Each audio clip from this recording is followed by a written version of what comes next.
Buenas tardes, tengan todos los participantes del seminario, de la conferencia de la Academia de la Magistratura. Les damos la cordial bienvenida a, al inicio de la, de la conferencia. Como siempre, los felicitamos y le agradecemos la oportunidad de presentar por intermedio del programa de actualización y perfeccionamiento y con la coordinación de la sede de Arequipa, el, el, la conferencia, un ratito me está fallando, la conferencia denominada El respeto a la orientación sexual y expresión de género en las intervenciones civiles, especialmente de personas LGTBI que denuncian haber sufrido violencia o tortura sexual. Un tema bastante importante para los operadores de justicia en la cual estamos vinculados.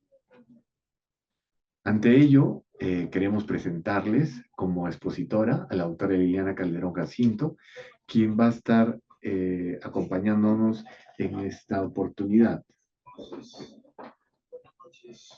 Quería comentarles y presentarla a la doctora. La doctora Liliana Calderón es abogada por la Pontificia Universidad Católica del Perú. Tiene una maestría de cumplimiento normativo penal de la Universidad Castilla-La Mancha, también con la maestría de Compliance Officer por la Universidad Complutense de Madrid, Master of Law en Corporation Law por la Universidad California Western School of Law, docente pregrado y posgrado en las universidades de Lima, la Científica del Sur, la UPC, UNIFE, ESAN y la Universidad de Huánuco, docente principal y asociada de la Academia de la Magistratura, como docente principal y asociada en temas de la materia desde el 2023 a la fecha, asesor y consultor del Instituto Benítez Echocopar y CSM Grau, participante del Latin Law Anti-Corruption and Investigation Brasil en American Bar Association y autora de investigaciones en justicia y compliance. Definitivamente, nuevamente tenemos con gusto y con agrado recibir a la doctora Liliana, quien tiene este tema manejado y que definitivamente nos va a ilustrar y orientar en los aspectos que involucren estos contenidos que son importantes para ustedes. Sin más preámbulos, en estos 90 minutos de exposición y participación de ustedes, con el permiso de la doctora, le deseo la palabra y nuevamente bienvenida, doctora, a la Academia de la Magistratura, a su casa. Muchas gracias. Voy a compartir el PPT. Un segundo, por favor.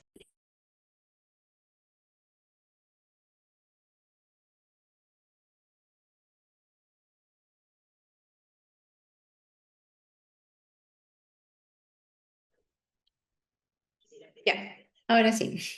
Bueno, muchas gracias, Emanuel, por la gentil presentación y muchas gracias a todos los que se han conectado el día de hoy para esta conferencia.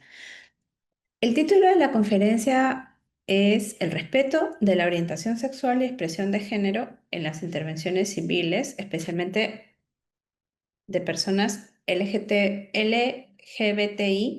que denuncian haber sufrido violencia o tortura sexual. Bueno, el título es un poco bastante retador, ¿no? Para poder ofrecer, digamos, con mucha técnica, ¿no? Las definiciones que ahora vamos a ver y el enfoque, ¿no? Entonces, dicho esto, aquí he preparado un pequeño temario que vamos a tocar hoy, ¿no?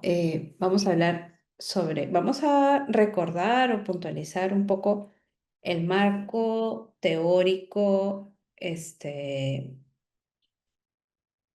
conceptual, ¿no es cierto? Por ejemplo, qué significa orientación sexual, expresión de género, etcétera. Vamos a comentar también sobre el contexto de la violencia, ¿no?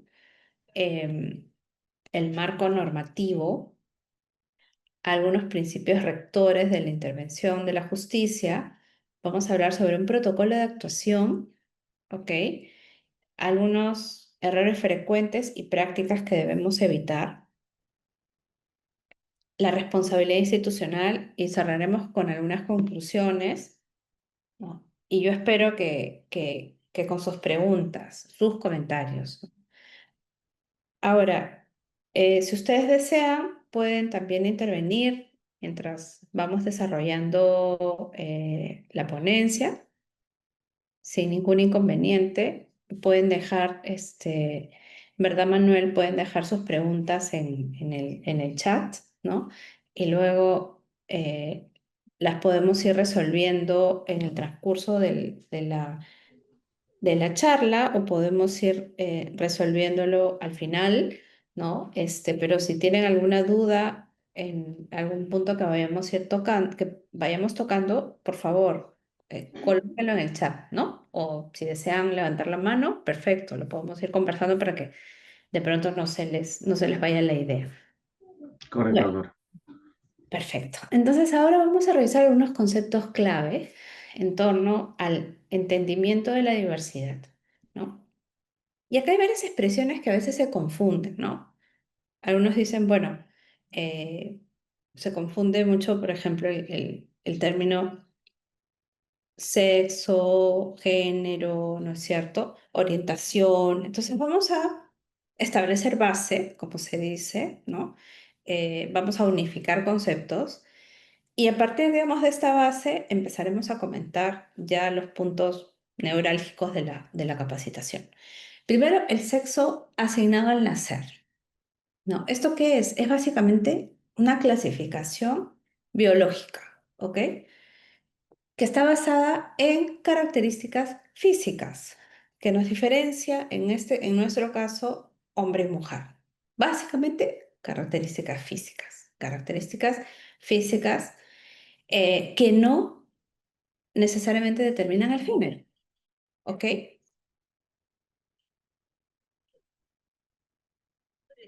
Segundo, la identidad de género, ¿no? ¿Qué significa la identidad de género?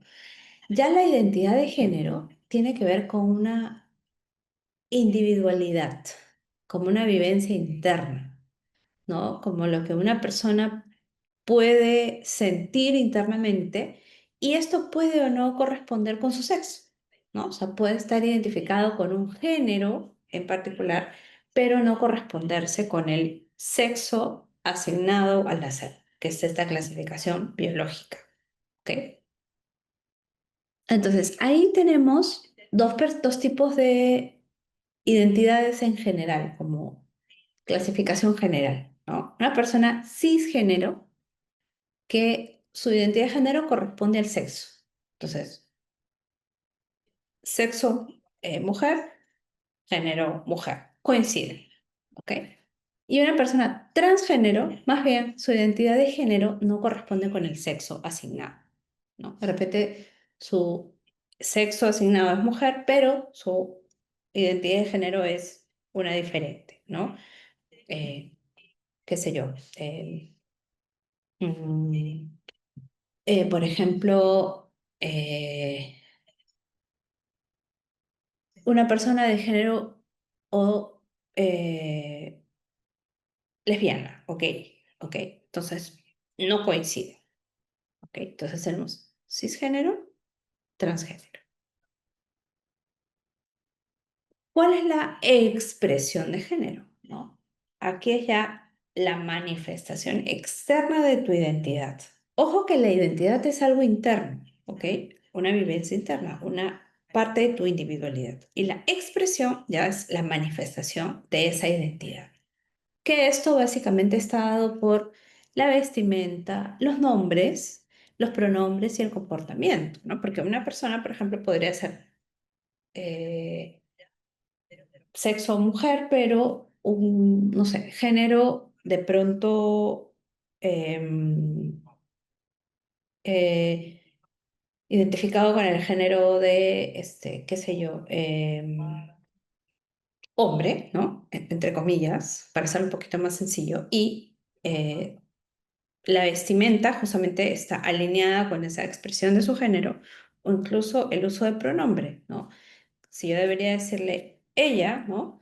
En realidad su preferencia por el uso del pronombre es él, ¿no? O el nombre, tal cual, ¿no? El nombre que puedes tener asignado o asociado a tu sexo al nacer, que es el que te pusieron tus padres, más bien el pronombre, perdón, el nombre que deseas corresponde más bien a tu identidad de género, ¿no?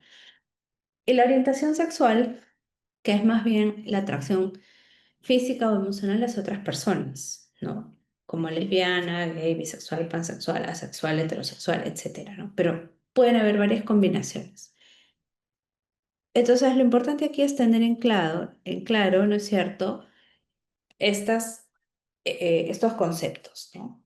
El sexo asignado al nacer, la identidad de género, la expresión de género.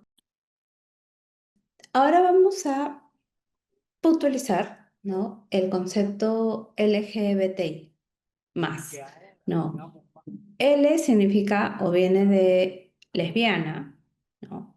Gay, bisexual, ¿no? Entonces, lesbiana, mujeres que se sienten atraídas por otras mujeres; gay, hombres que se sienten atraídos por otros hombres; bisexual, personas atraídas por más de un género; transgénero, personas cuya identidad de género difiere del sexo asignado al nacer; intersexual, que son personas que nacen con variaciones en las características sexuales y que no se ajustan a esta diferenciación binaria de masculino o lo femenino, ¿no? Sino que va por ahí. Y más se refiere a otro tipo de identidades, a otras orientaciones, ¿no?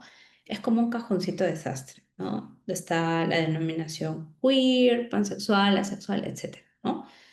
Y que no necesariamente tienen que ser nombradas de manera explícita como tal, ¿ok? No tienen que estar nombradas de manera explícita como este.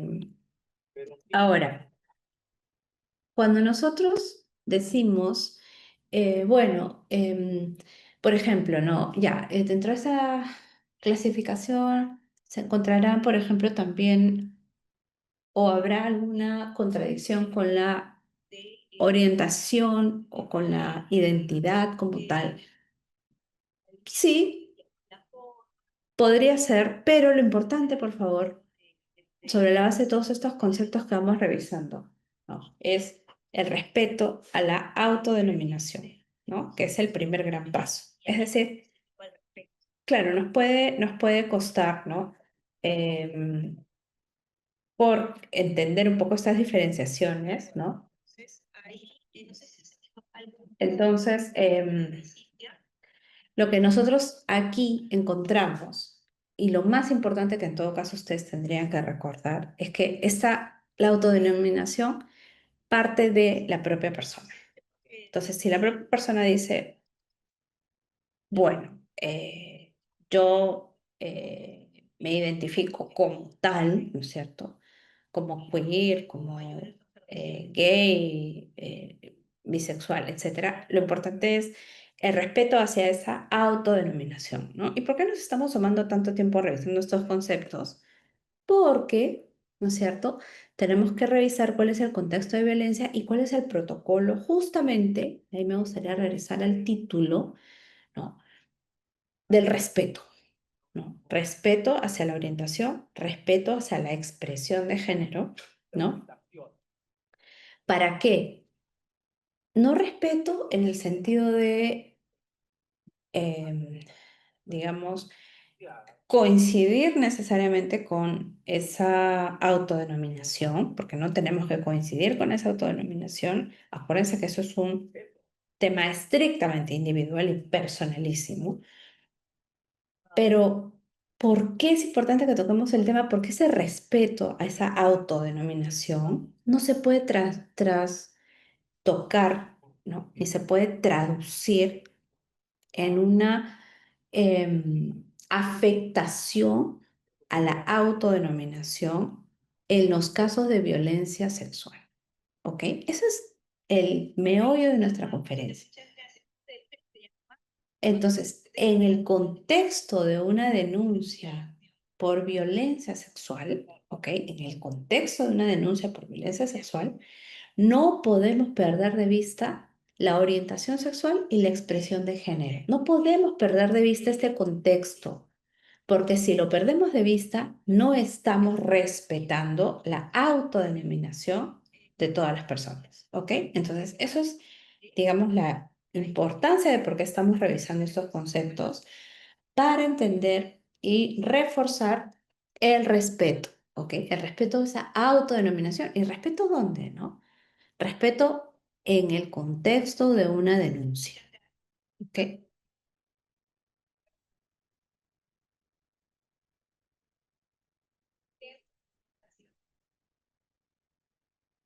Acá. Ahora, ¿cuál es este contexto que nosotros identificamos, ¿no? Primero que nada, un contexto de exclusión, ¿no?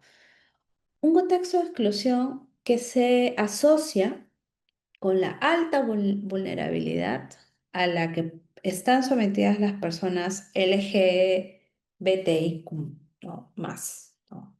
¿Por qué? Porque enfrentan una discriminación estructural, ¿no? Eso, creo que eso es otro punto importante de este contexto, ¿no? De un enfrentamiento, de una situación de desigualdad estructural. Pero claro, no solo, como les decía, y no se trata esto del ámbito privado de la autodenominación, ¿no? Se trata de que justamente por esa exclusión, por esa vulnerabilidad, ¿no es cierto? Es que se generan contextos de discriminación en el acceso, por ejemplo, a educación, ¿no es cierto?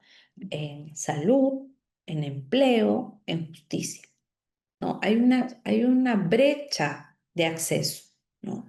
Brecha de acceso que no la enfrentamos o que no la enfrentan las personas de pronto que no pertenecen a este grupo, ¿no? Vulnerable de LGBTI, ¿no? Que no pertenecen a este grupo. Ahora, ¿qué tipos de violencia terminan sufriendo este grupo humano, ¿no? Sufren altos índices de violencia psicológica, ¿no? De violencia física y sexual, ¿no? Hay un alto índice de violencia en espacios públicos, ¿no? En espacios familiares e incluso por parte de agentes estatales, ¿no? En los que se evidencia, digamos, estos altos índices. Ahora, hay un contexto también de invisibilidad, ¿no? Justamente por este miedo a ser parte de este grupo que enfrenta una discriminación estructural, ¿no? Este miedo a la discriminación, sumado a una desconfianza en las autoridades, ¿no es cierto? Porque eh, no se va, o el miedo es a que no van a respetar, ¿no? Mi individualidad, ¿no? Mi autodenominación, mi autodefinición. Y por supuesto, la falta de protocolos adecuados, porque el tratamiento tiene que ser otro, ¿no? Esto es lo que provoca un altísimo nivel, ¿no es cierto?, de impunidad, en el que no se denuncian estos casos. Ahora, de hecho, en la segunda encuesta nacional de derechos humanos de las personas LGBTI, reveló del año 2018, no, reveló que el 63% de los encuestados, imagínense ustedes, fue víctima de discriminación o de violencia. Estamos hablando de un porcentaje muy alto, ¿no? Y también debemos identificar el concepto de crímenes de odio, ¿no? La violencia es frecuentemente motivada por el prejuicio, ¿no? Y que busca castigar, ¿qué cosa? La identidad o la orientación como tal. O sea, busca castigar finalmente a la persona, ¿no? Que visibilizó, que expuso su identidad y su orientación sexual. ¿no? Ahora, ¿cuáles son las obligaciones que tiene el Estado peruano? Y acá también es bien importante que nosotros identifiquemos este marco normativo, ¿no? Por un lado tenemos a la Constitución Política del Perú, ¿no es cierto? En el artículo 2, inciso 2, que nos dice lo siguiente. Nos dice, toda persona tiene derecho a la igualdad ante la ley. Nadie debe ser discriminado por motivo de origen, raza, sexo, idioma, opinión, condición económica o cualquier otra índole, ¿no? Entonces, perfectamente cuando se habla de otra índole, podría encajar la orientación sexual, que ya hemos visto a qué se refiere, o la identidad de género, ¿no? Ahora, ¿qué cosa dice el decreto legislativo 1323? ¿Qué cosa nos dice este decreto legislativo? Este decreto legislativo modifica el Código Penal para incorporar, ¿no?, expresamente la orientación sexual y la identidad de género como motivos prohibidos, ¿no?, de discriminación. ¿Ok? Entonces, las establece como circunstancias agravantes. ¿Ok? Entonces, cuando se habla de incorporar la orientación sexual y de la identidad de género como motivos prohibidos de la discriminación, ¿cómo es que se traduce también en los delitos, por ejemplo, de lesiones, homicidio, ¿no es cierto? Como circunstancias agravantes, ¿no? Y eso es clave en, por supuesto, la denuncia y la investigación. Entonces, acá vemos un primer punto de preocupación, ¿no? En el que esta identificación, o esta auto, ¿no es cierto?, identificación, em, es clave para darle el tratamiento que corresponde, ¿no? Como una circunstancia agravante, pero también entender el contexto en el que se desarrolla, digamos, esta investigación, esta denuncia, y entender, ¿no es cierto?, por qué es o por qué conforma, porque tiene, digamos, el sentido de una circunstancia grave. Ahora, con relación también a la jurisprudencia, las opiniones consultivas, no, la Corte Interamericana de Derechos Humanos ha sido clara, ¿no?, en que la Convención Americana protege a las personas contra la discriminación por orientación sexual e identidad de género. Entonces, ya la propia Corte Interamericana reconoce como tal esos conceptos que además están aquí desarrollados, ¿no es cierto?, en la opinión consultiva 24/2017, ¿no? Entonces, fíjense que además este decreto legislativo del 2017, ¿no?, responde pues a la adecuación también de las sanciones, ¿no es cierto?, de mayor gravedad, que son las sanciones penales, para contemplar como agravante, ¿no es cierto?, la violencia en un entorno de discriminación, ¿no? Entonces, y es importante que se entienda así como lo vimos, por lo que vimos hace un momento en torno a, lo vamos a proceder para puntualizar, ¿no? Ok, en torno a la alta vulnerabilidad que tienen estas personas, ¿no? Entonces no estamos hablando, digamos, de un caso en el que no exista, pues, estos índices de violencia, estos índices de vulnerabilidad, ¿no es cierto? Estas cifras que son finalmente las que nos llevan a la conclusión, ¿no?, de la necesidad, o llevan en ese momento al Ejecutivo, porque es un decreto legislativo, a proponer, ¿no es cierto?, la necesidad también de criminalizar con especial gravedad, ¿no?, cuando se realiza una situación en este contexto, ¿no? Ahora, ¿cuáles son los principios rectores de la intervención? ¿No? ¿Cuáles son esos principios para que se intervengan determinadas causas? ¿No? Primero, que toda acción debe basarse en los siguientes principios, ¿no? La dignidad, ¿no? Entonces, la dignidad es reconocer el valor inherente que tiene la persona, ¿no? Independientemente de su orientación sexual, de su em, identificación, ¿no? Independientemente de eso, lo más importante es reconocer a la persona su propio valor, ¿no? Por el solo hecho de ser persona. Eh, la igualdad y la no discriminación, ¿no? ¿Qué significa esto como principio rector? Significa que se le tiene que dar o brindar el mismo trato a todas las personas, ¿no es cierto? Las mismas garantías, ¿no? Sin condicionar eso a la orientación sexual o la identidad, ¿no? Y por supuesto que no se puede emitir juicios de valor, ¿no? Lo cual se sustenta también en la individualidad de cada persona, ¿no? Entonces no tendría por qué ser una víctima de la revelación no autorizada, ¿no? Em, Como cuarto punto, ¿no? El enfoque de género y derechos humanos, ¿no? Entonces, aquí lo que se analizará es cómo las dinámicas de poder, ¿no? Y los estereotipos de género terminan influyendo en una violencia muchas veces oculta, ¿no? Uno, porque no se es consciente de pronto de los episodios de violencia, ¿no? Tampoco que exista eh, un lineamiento, ¿no es cierto?, para que se destierren los estereotipos de género, se iguala un poco más la cancha respecto de la posición que tiene el hombre respecto a la mujer, ¿no es cierto?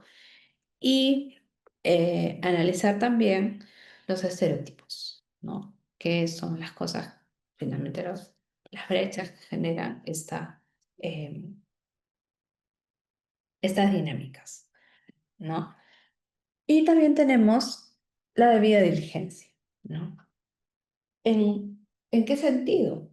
¿No? En actuar con la máxima diligencia posible para prevenir, ¿no?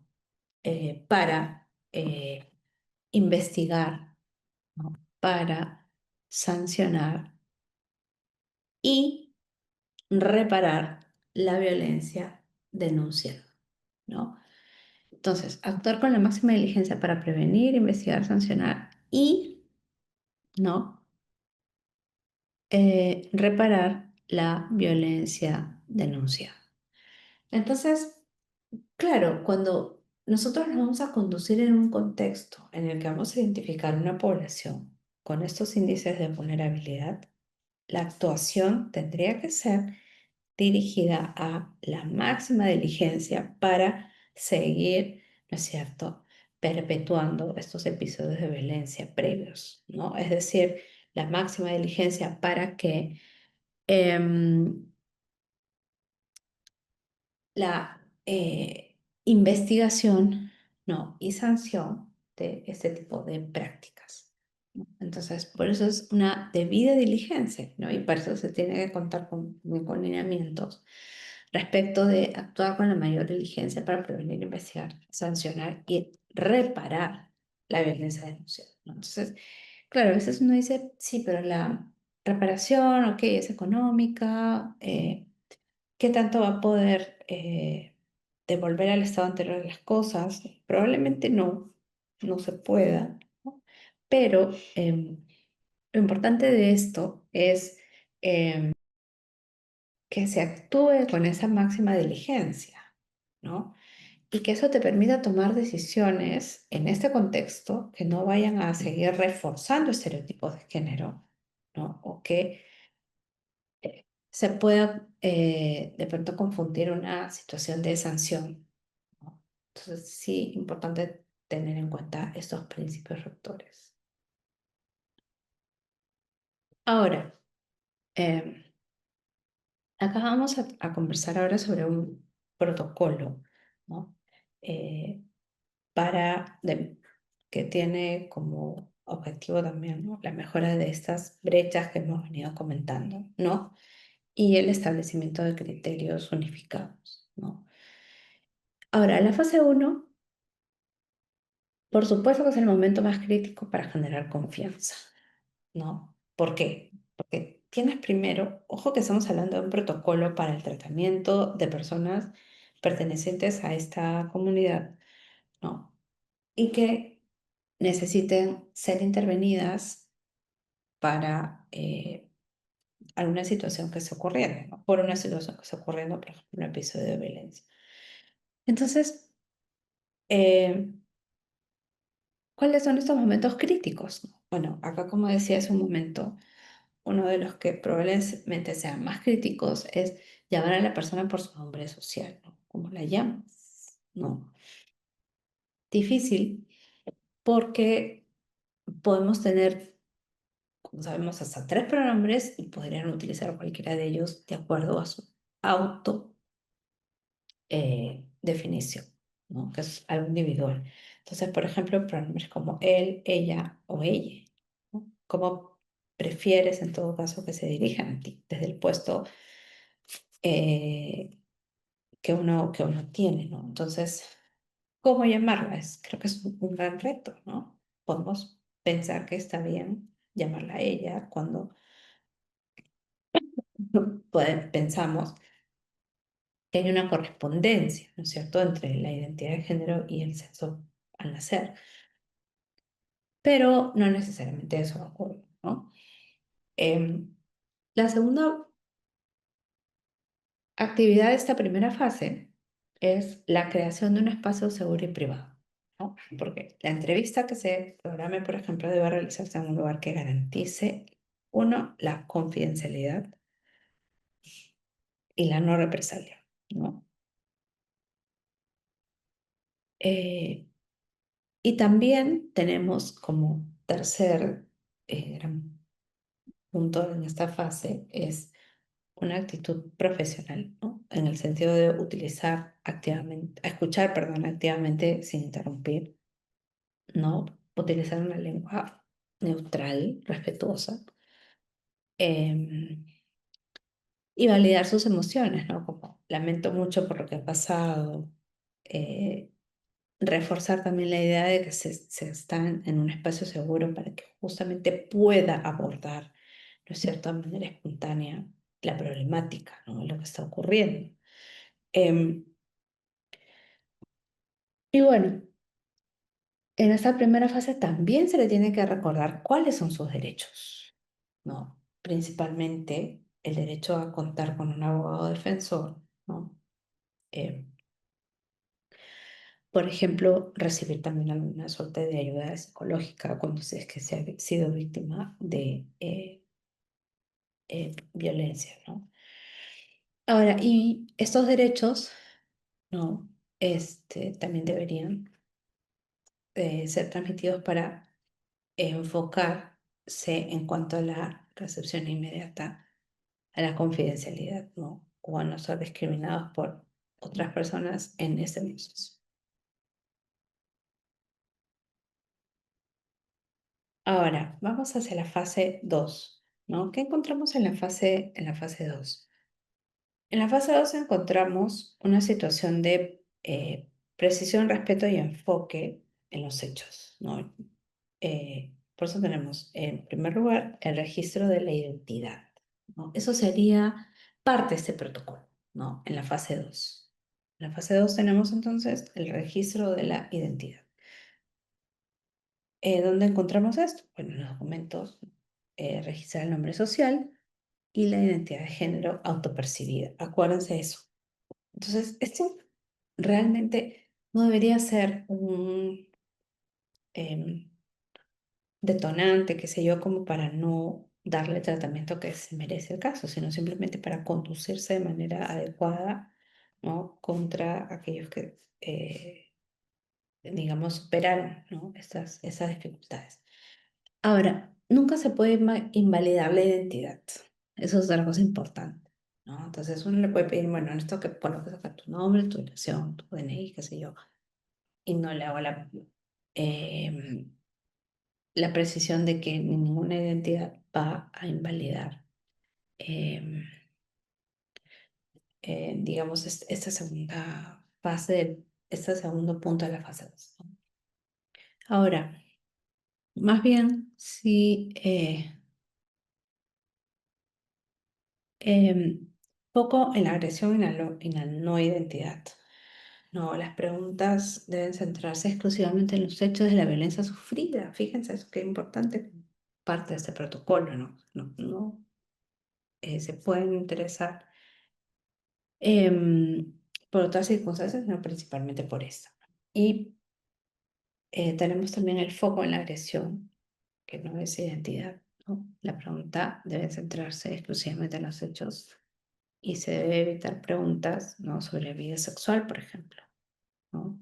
O sea, a nadie les tendría por qué interesar estos puntos. La violencia, sí, pero esas otras cosas básicamente no cumplen con esa finalidad para la cual estuvieron pensadas desde el inicio. Ahora, cuando hablamos de este foco en la agresión, no en la identidad, la pregunta central es los hechos perdón, las preguntas deben centrarse exclusivamente en los hechos de la violencia sufrida, ¿no? Entonces, ¿qué pasó? ¿A qué hora era? Lamentablemente, ¿qué personas estaban por ahí? ¿Qué sé yo, no? Entonces, tiene que haber eh, el foco, digamos, en la agresión y no la identidad. Ahora, las preguntas deben centrarse exclusivamente en los hechos de la violencia sufrida, ¿no? En los hechos como tal, ¿no?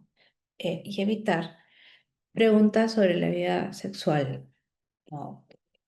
Eh, que su proceso es de transición, ¿no? Para que cada uno visite a cierta, o porque se viste, digamos, perdón, de cierta manera, ¿no? Entonces, ¿cómo evitamos esta situación de agresividad? No, centrarse exclusivamente en los hechos de la violencia y tampoco, y digamos, evitar alguna situación sobre temas muy íntimos, ¿no? Como en la esfera, digamos, dentro de lo conocido como la autodenominación, ¿no? Em, y finalmente la tipificación correcta, ¿no? Que es registrar la denuncia considerando el agravante por discriminación, ¿no? Es algo para que no nos olvidemos sobre la base, digamos, de este protocolo, ¿no? A ver. Ahora, la fase 3. Acá lo que hay que hacer es aplicar un enfoque diferenciado, ¿no? Em, tenemos el reconocimiento médico legal, ¿no? Que debe ser realizado por el máximo órgano, ¿no? Idealmente por el personal. Em, la persona además trans, por ejemplo, tiene derecho a solicitar ser examinada por un profesional de la salud con el que se sienta más cómodo, ¿no? Eso también es importante que lo tomen en cuenta. Ahora, la presencia psicológica, ¿no? El psicólogo debe estar capacitado para no protagonizar la identidad, para no patologizar la identidad de género o orientación sexual de la víctima, ¿no? Y em, dice, el trauma, perdón, es por la violencia, no por ser LGBTI, ¿no? Claro. Entonces, el psicólogo tiene que estar capacitado, ¿no? Para no patologizar la identidad de género, ¿no? Decir, bueno, esto es una desviación, esto no es lo normal, esto no es lo natural, ni tampoco caben aquí conceptos religiosos, ¿no? Sino básicamente científicos. Ahora, análisis del contexto, ¿no? Investigar si el agresor profirió insultos homofóbicos o transfóbicos, si la violencia fue particularmente brutal o si forma parte de un patrón de ataques en la zona, ¿no? Esto fundamenta el crimen de odio, ¿no? Entonces estamos ante esta figura, ¿no? Del contexto, ¿no? Entonces, y determinar a través de la investigación hasta donde se pueda, ¿no es cierto? Si el agresor profirió músculos, perdón, insultos homofóbicos o transfóbicos, ¿no? Eso también es importante analizar en este contexto, ¿no? Si acaso el agresor, además de toda la agresión, también se enfocó en insultar o en proferir insultos homofóbicos o transfóbicos, ¿no? Si la violencia fue particularmente brutal o si forma parte de un patrón de ataques en la zona. Eso también es importante porque si estamos ante un patrón de ataques, ¿no es cierto? Además de un ataque, no se pasa en la semana, ¿no? Eso puede ser considerado un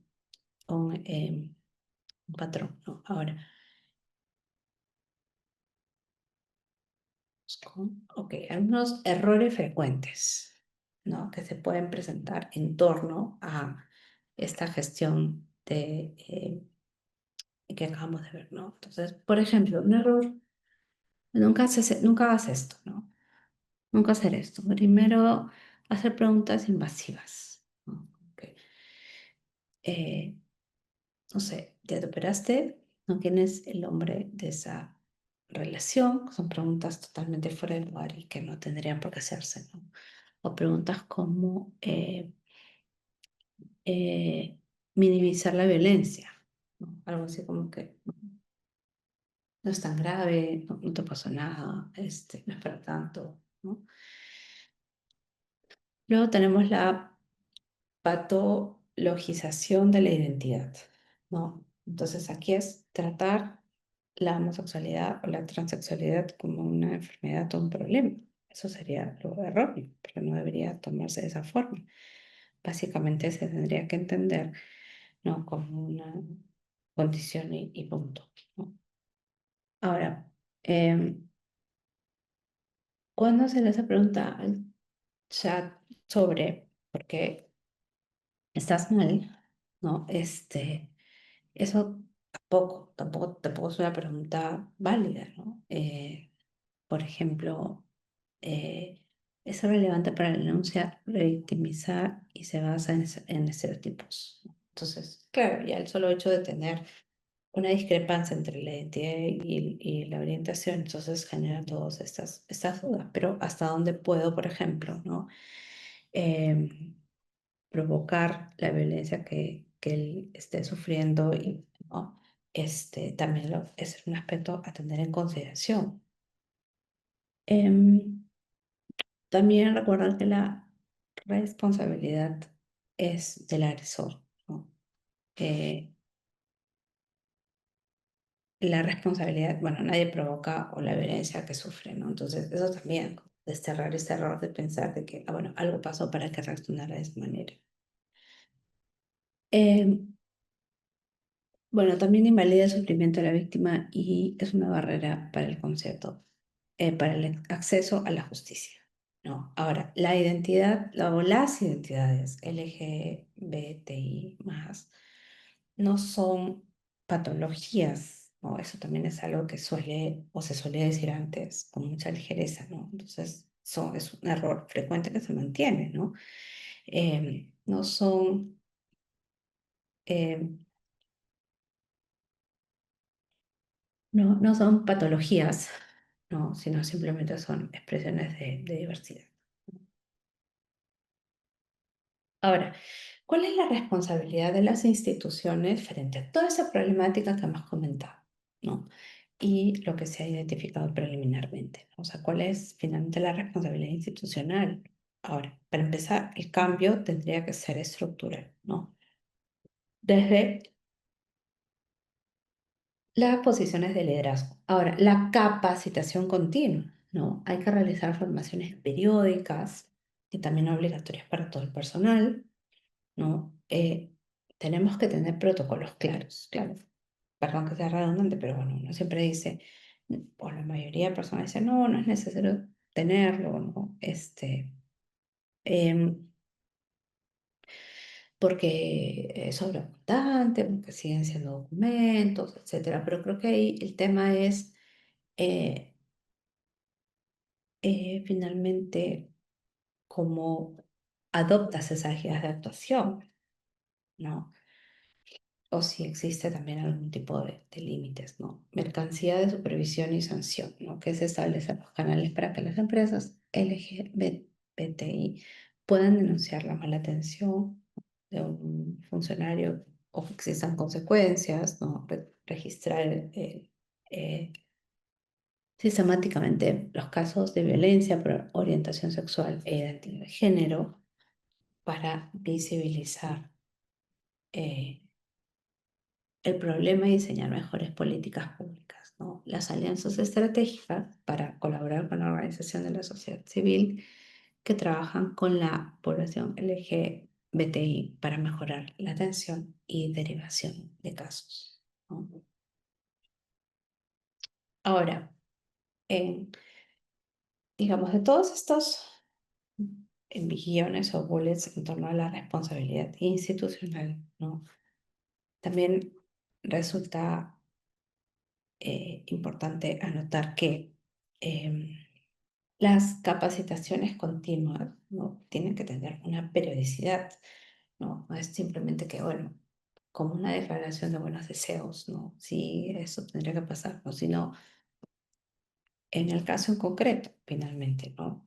Eh, Esto de, por ejemplo, establecer canales, ¿no? Para que las personas LGBTI puedan denunciar, ¿no? La mala atención de los funcionarios, ¿no? O que existían consecuencias, ¿no? Em, Recolección de datos. Eso también es importante porque en la recolección de datos registras, ¿no? Sistemáticamente los casos de violencia por orientación sexual o identidad de género, ¿no? Para visibilizar el problema de diseño de violencia eh, por orientación sexual, ¿no? Identidad del género para visibilizar la problemática y diseñar mejores políticas públicas finalmente, ¿no? Así como alianzas estratégicas, ¿no? Consultar con organizaciones de la sociedad civil que trabajen con la población LGTBI y que para mayor atención y derivación de casos, ¿no? También, para no, digamos, generar una sobrecarga innecesaria. Claro, esto de la responsabilidad institucional además implica al más alto nivel, ¿no? Implica una coordinación, ¿no es cierto? Eh, Interinstitucional. Y que repito, que acá tenemos ejemplos claros, ¿no? De cuándo podría ocurrir digamos, esa excepción de la excepción, ¿no? Entonces, em, si es que se propone un cambio, ¿no? El cambio tendría que ser estructural, ¿no? Incluir todos estos puntos, por ejemplo, ¿no? Como una declaración de buenos oficios, ¿no? Pero en la que se establezcan responsabilidades puntuales, ¿no? Como la capacitación continua, ¿no? Em, las directivas y protocolos claros también, ¿no? También mecanismos de seguridad y salud, ¿no? Y las posibles sanciones que se puedan recibir por no em, eh, considerarse, ¿no? Ahora, también los mecanismos de supervisión y sanción, también es importante tomarlos en cuenta. Ahora, vamos ya a algunas conclusiones en torno a la ponencia de hoy y digamos estos lineamientos para el respeto, porque claro, uno dice, bueno, el respeto a las personas parece un poco etéreo, parece un poco gaseoso, ¿en qué consiste ese respeto? ¿No? O sea, el respeto, bueno, sí, o es que respeto es solo una actitud pasiva, o es que yo tengo que hacer algo mucho más enseñarle a reafirmar algo, ¿no? Para que efectivamente se considere bajo ese supuesto. Entonces, em, digamos, en cuanto a lo primero, ¿no? El respeto a la orientación sexual y la identidad de género no es una opción, ¿no? es una obligación legal y de derechos humanos. Entonces, esto de que se pueda decir, bueno, respeto la orientación sexual y identidad no es tan importante, entonces no le presto atención, no estoy conduciéndome con esa visión de hacer las cosas con respeto, ¿no? Y sobre todo en estos casos puntuales, ¿no? Con respecto a la autodenominación, ¿no? De cada persona. Entonces, claro, por eso es cuando hablamos, y regreso un poco al título, mm, para puntualizar, me parece importante el nombre de la conferencia, ¿no? El respeto de la orientación sexual y la expresión de género, ¿no? En las intervenciones civiles, especialmente de las personas LGTBI que denuncien haber sido violentadas o torturadas sexualmente. Entonces, ese es el contexto en el cual se van a dar, ¿no? Estas nuevas directrices y ahora paso a la parte de... Ujú, acá, ya.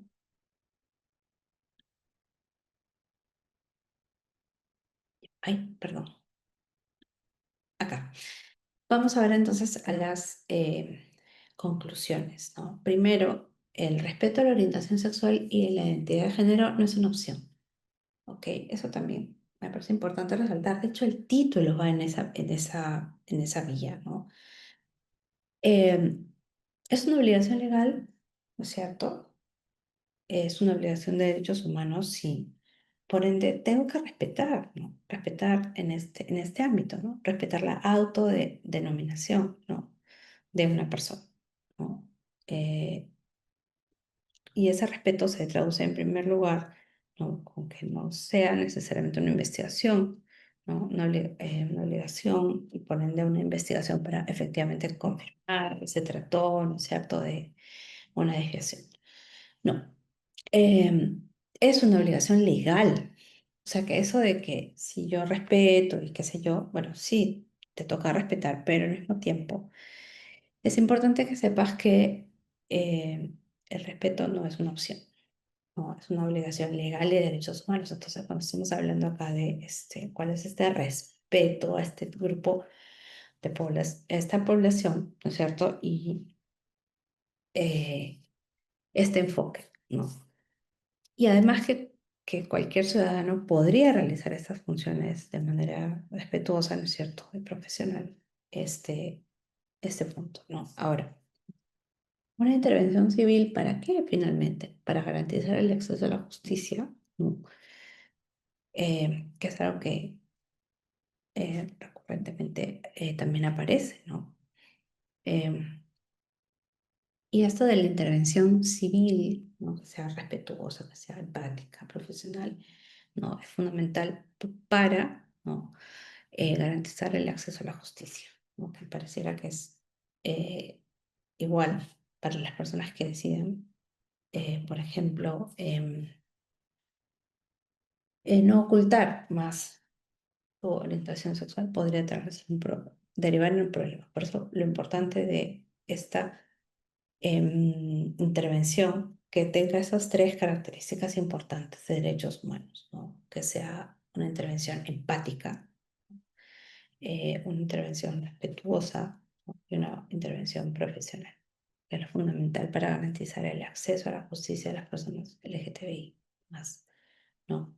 Y para combatir la impunidad, ¿no? Para combatir la impunidad. A ver, creo que hay unas preguntas. Ah, sí. Sí, sí, sí, podemos abrir el micro si desean antes de terminar con las conclusiones. No sé si alguien quiere hacer alguna pregunta. Sí, por favor.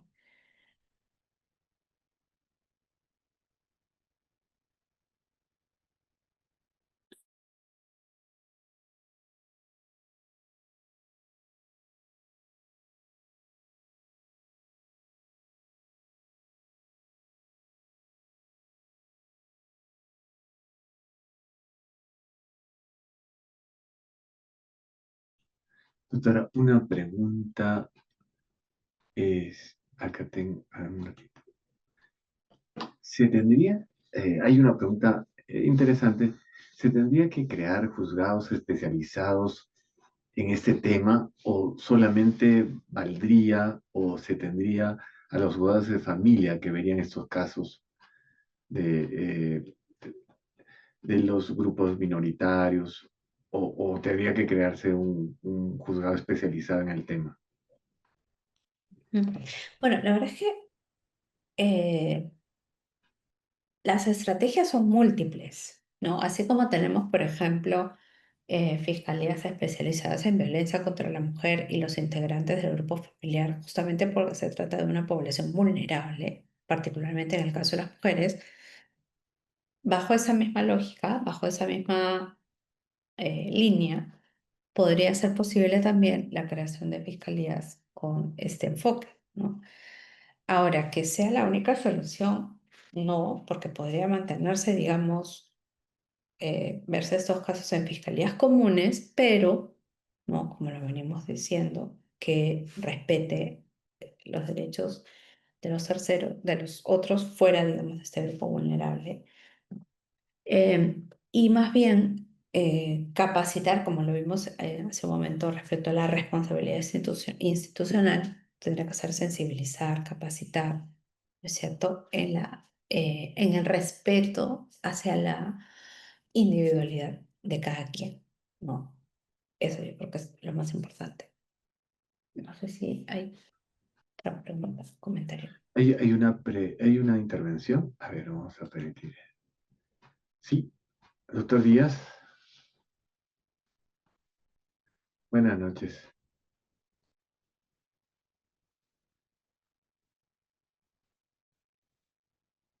Doctor, le invitamos a intervenir.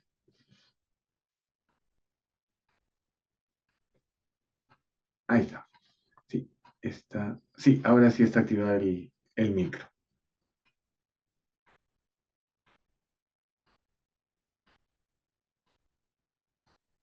Díganos.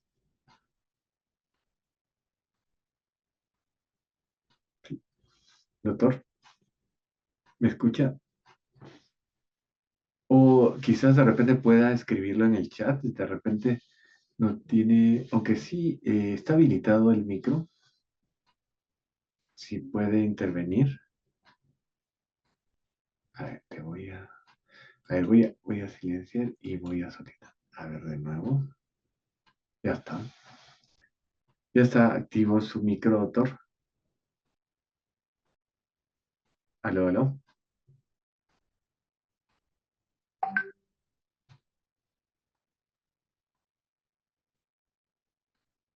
Aló, doctor.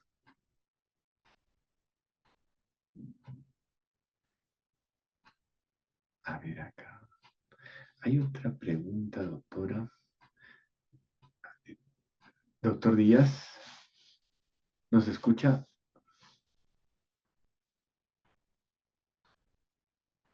A los participantes les pedía, aprovechando el tiempo, que no se salgan de la sala, por favor. No se salgan de la sala.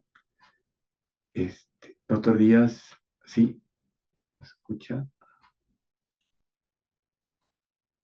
Y la otra pregunta, doctora, sería el tema de la revictimización en las personas de los grupos LGTBI.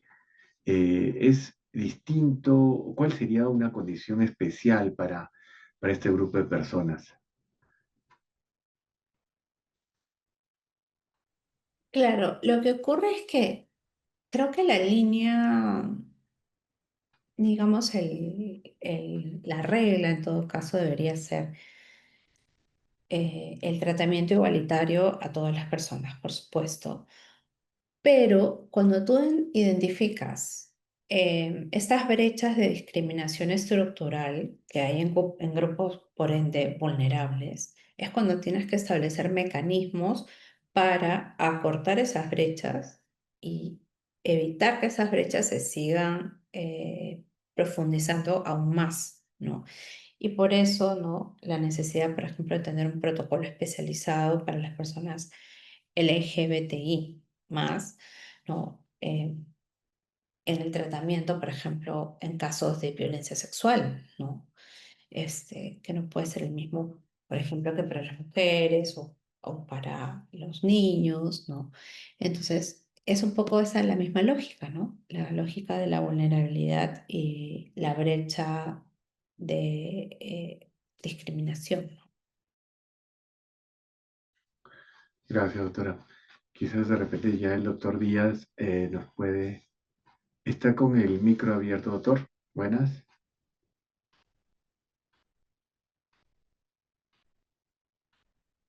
No, parece que hay un problema de micro. Si gusta, lo puede escribir en el chat también. Si, a todos los participantes invitados, si tienen alguna pregunta, comentario a la doctora Liliana.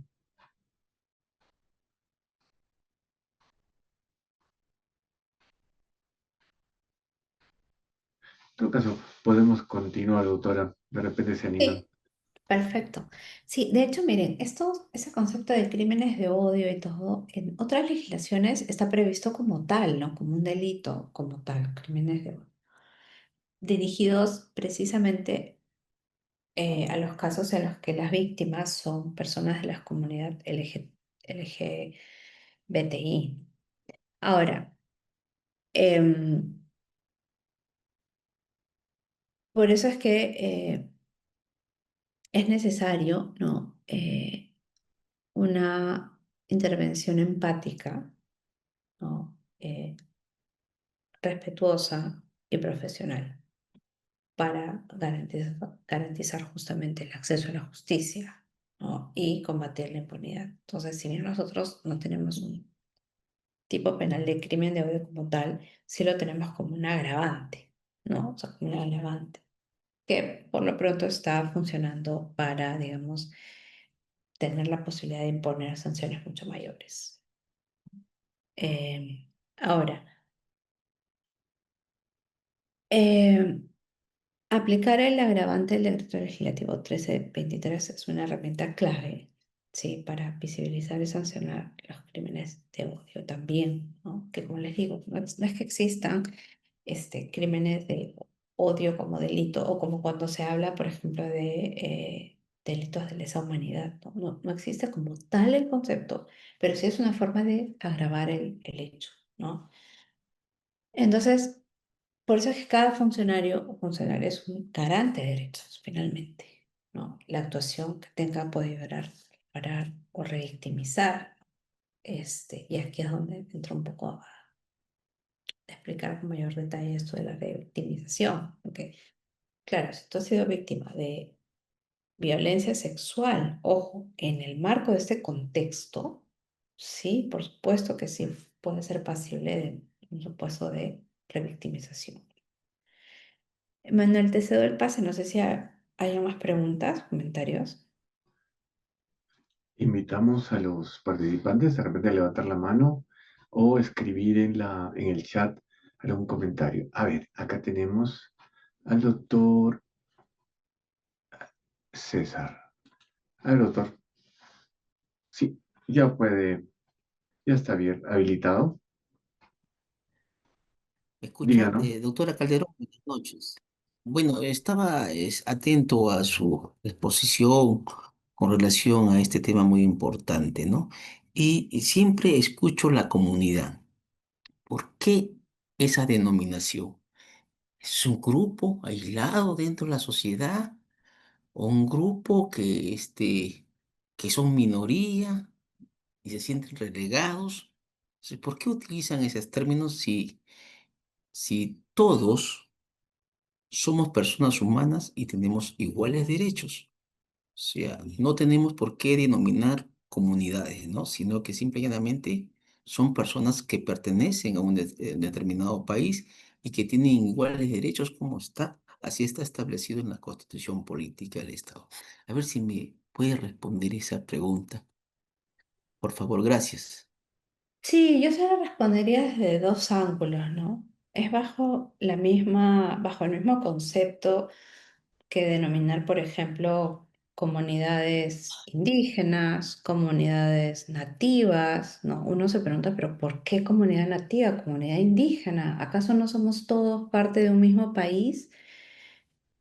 Seguro usted coincidirá conmigo que sí, que todos somos parte del mismo país, somos peruanos de nacimiento y tenemos la nacionalidad peruana por ende, ¿no? Pero ¿por qué comunidad, no? Porque comunidad indígena, comunidad nativa, comunidad en este caso, ¿no? LGTBI más, ¿no? Y es que en el caso específico, utilizar la denominación comunidad es justamente para resaltar la importancia y la visibilidad de que se trata de un grupo humano estructuralmente discriminado, ¿no? Y cuando decimos estructuralmente discriminado, nos referimos a que históricamente han sufrido discriminación por parte del Estado y por parte de la sociedad, ¿no? Vayamos algunos años atrás, ¿no? Cuando aparece, por ejemplo, la enfermedad del SIDA, ¿no? Se le asocia inicialmente a un grupo humano, que era al grupo de personas lesbianas o gays, ¿no? Básicamente gays, ¿no? Homosexual, ¿no? Entonces, establecer, digamos, esa conexión solo por esa condición ya constituye un hecho de discriminación, ¿no? Entonces, cuando en la Constitución se dice, claro, todos somos iguales ante la ley, y obviamente eso es así, ¿no? El Estado tiene la obligación de garantizar que efectivamente todos seamos iguales ante la ley, pero lamentablemente, ¿no? Hechos como la discriminación, ¿no es cierto?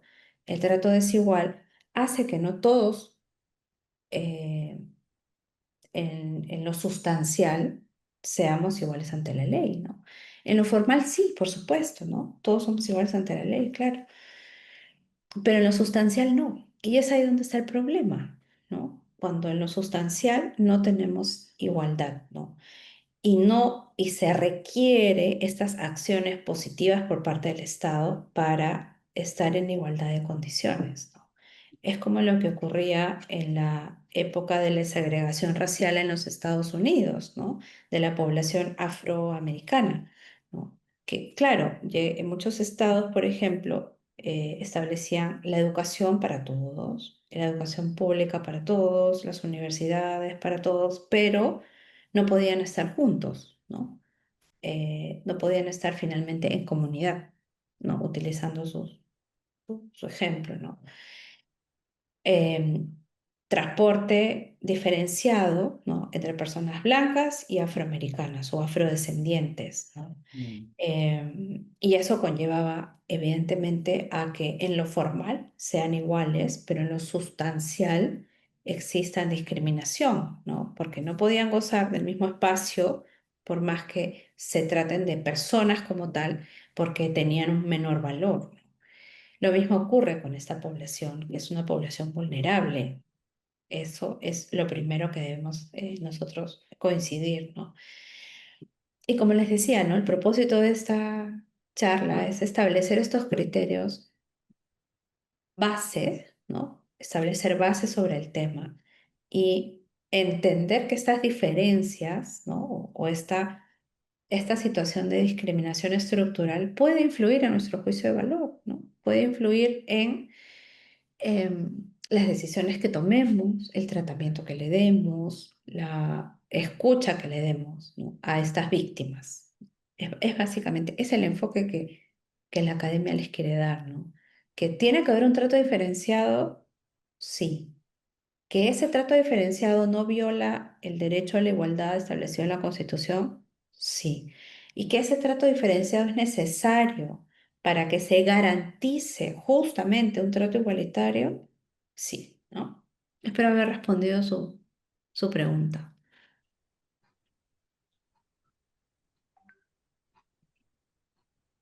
Doctor Guardia, ¿sí? ¿Algún comentario? No, todo conforme, gracias. Gracias. Doctor, ahora sí, creo que el doctor. Gracias, doctor. No creo que le he dado acá. Doctor Díaz, buenas. ¿Algún comentario? Pregunta. Parece que... O lo escribe en el chat, doctor. A ver.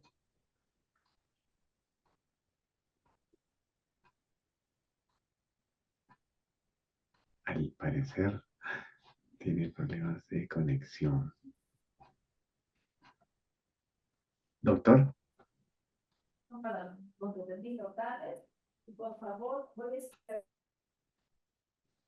A ver, a ver. Sí, doctor. Doctor Díaz, ¿me escucha? Al parecer.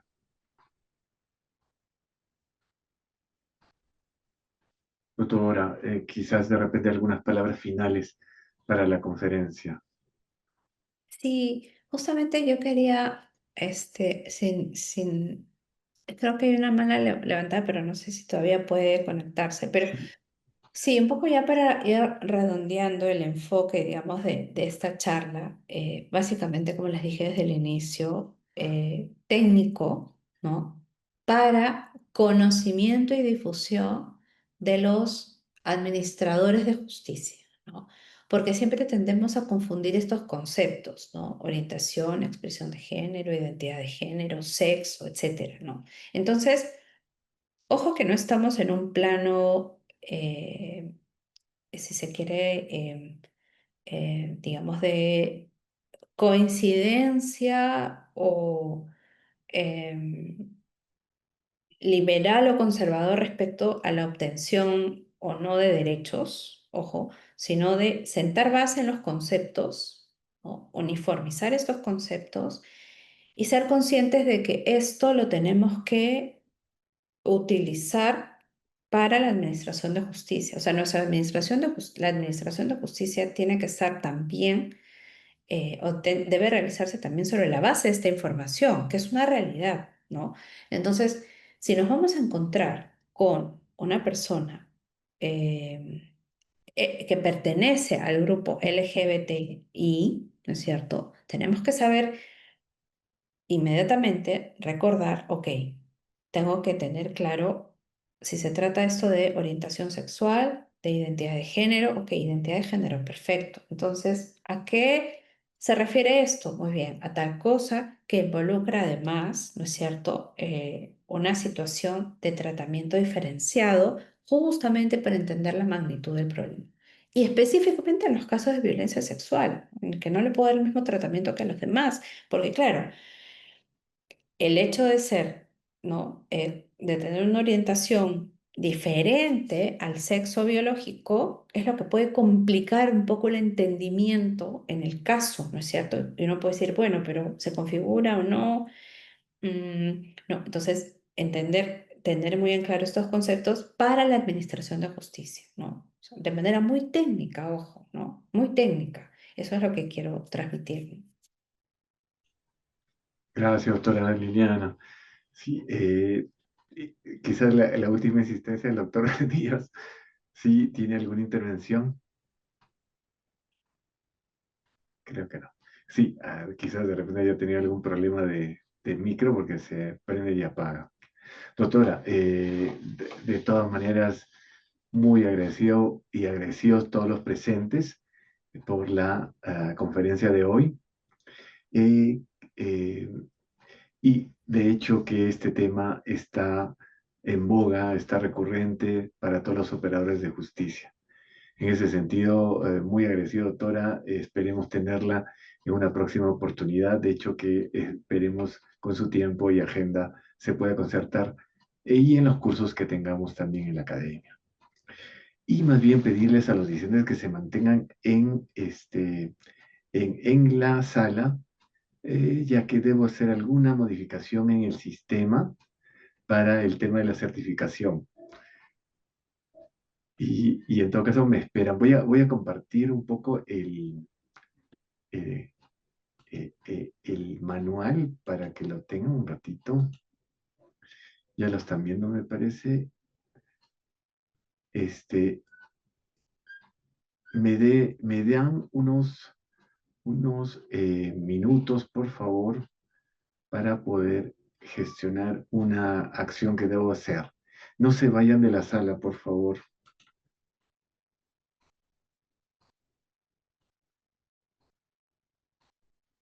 No se vayan de la sala.